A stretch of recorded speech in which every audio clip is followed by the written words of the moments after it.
graficamente como espiritualmente. Foi aqui que, durante um século de guerra com a Inglaterra, a ideia da França como nação tomou forma. Onde os avanços do inimigo foram contidos, onde os reis e rainhas da França escolheram para construir os mais belos castelos do mundo.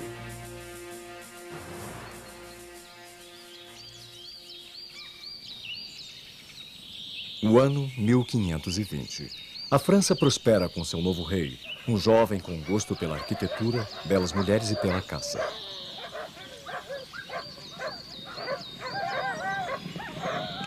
Ele possui uma ambição sem fim para ele e para seu país.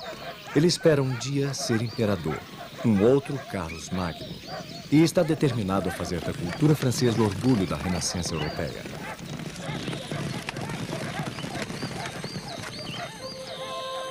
Ele concebe uma fantástica criação no meio desta densa floresta. A maior, a mais extravagante, a mais moderna construção daquela época. Um palácio incomparável que surpreenderia várias gerações descendentes. Chambord.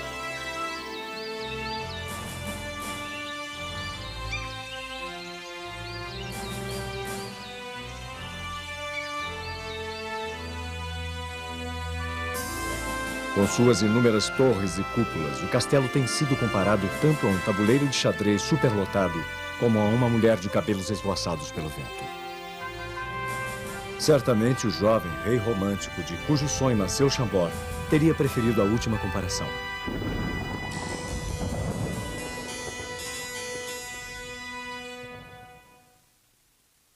Francis I tinha somente 20 anos quando sucedeu seu primo no trono no ano de 1515. Criado e mimado por sua mãe viúva, Francis cresceu acompanhando o florescimento da arte renascentista. Ele mostrava muito mais interesse nos relatos de cavaleiros valentes e romances cortesãos do que em seus estudos em latim. Preferia a emoção da caça aos estudos sobre política. Mas era inteligente e de bom coração. E depois de uma longa era de monarcas monótonos e doentes, o povo francês estava encantado com seu rei jovem e cheio de vida. Logo após sua coroação, Francis foi à Itália para ganhar de volta o Ducado de Milão, que tinha sido perdido, ganho e perdido novamente por sua família. Para a surpresa de toda a Europa, ele foi vitorioso. Durante sua triunfante viagem a Milão, Francis teve contato com os artistas e arquitetos da Renascença, a qual ele tinha estudado quando criança. Ele retornou à França trazendo mais do que vitória, trazendo a paixão pelas coisas da Renascença italiana e sonhos de reproduzi-las em seu próprio reino. Conseguiu, inclusive, persuadir o já idoso Leonardo da Vinci a acompanhá-lo de volta à França junto com seu famoso quadro, La Gioconda, mais conhecido como a Mona Lisa. Com a ajuda de Leonardo, Francis conseguiu realizar os seus sonhos. Primeiro, estendendo este castelo em Blois. Mas Blois pertencia à sua rainha e seus filhos. Seu reconhecimento como monarca renascentista exigia que ele tivesse o seu próprio castelo. Imponente como a Europa jamais havia visto. Seus olhos voltaram-se para os arredores da grande floresta de Chambord. Dizem que foi o amor por uma mulher que o trouxe aqui.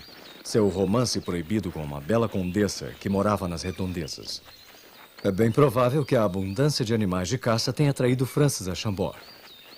Embora o solo pantanoso tornasse o local aquém do ideal, Francis tinha se decidido.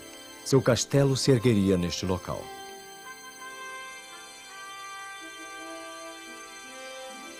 Em 1519, os trabalhadores começaram a árdua tarefa de limpar e cercar a área. Construíram um muro de 34 quilômetros. Um enorme empreendimento que circundava uma área do tamanho de Paris. Esta foi uma época mágica. Francis parecia destinado à grandeza. Ele chegou a ser chamado de Carlos Magno II.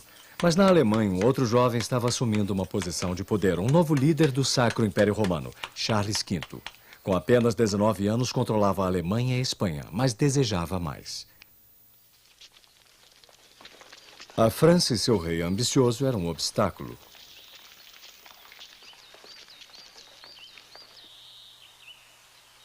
Ninguém sabe exatamente quem desenhou Chambord. É evidente que ele tem características de Leonardo da Vinci, mas ele morreu pouco antes da construção começar em 1519. A morte de Leonardo foi um choque para Francis, que venerava o artista. Um historiador descreve de maneira comovente como o jovem rei segurou a cabeça de Leonardo nos seus últimos momentos. Na verdade, Francis estava muito longe celebrando o nascimento do seu segundo filho quando ele recebeu a notícia da morte de Leonardo. O desenho de Chambord reflete o desejo de Francis de reproduzir uma versão francesa da Renascença italiana. A estrutura do castelo é italiana, mas o canto das torres é francês medieval. A planta do salão é única, centrada numa cruz grega que divide o castelo em 4 blocos separados. Onde os braços da cruz encontram-se, emerge uma escada em espiral. Foi construída de maneira tão genial que quem sobe pode ver quem desce, embora nunca se encontrem, pois na verdade existem 2 lances de escada enrolados um no outro.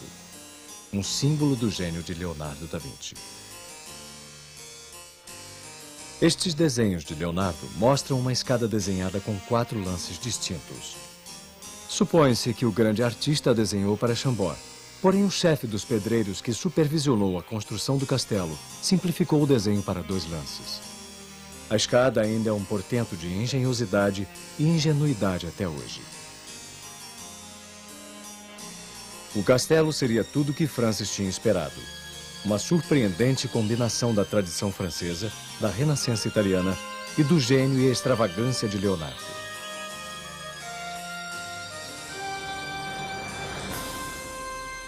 Francis procurou garantir que seu emblema fosse visivelmente espalhado por todo o castelo. Outro símbolo de Francis que adorna o castelo, a salamandra.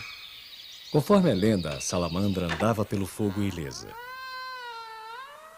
A mãe de Francis a escolheu como um símbolo de força e coragem para seu filho. Aqui está outra demonstração de ambição ardente do jovem rei de forjar o império. Acima da cabeça de cada fera encontra-se uma coroa imperial, símbolo de audácia para um rei. Na verdade, somente o seu impiedoso rival, Charles V, usaria a coroa imperial.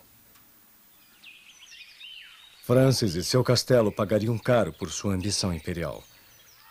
Em 1925, na Batalha de Pavia, o destino favoreceu seu inimigo. Francis foi ferido e capturado.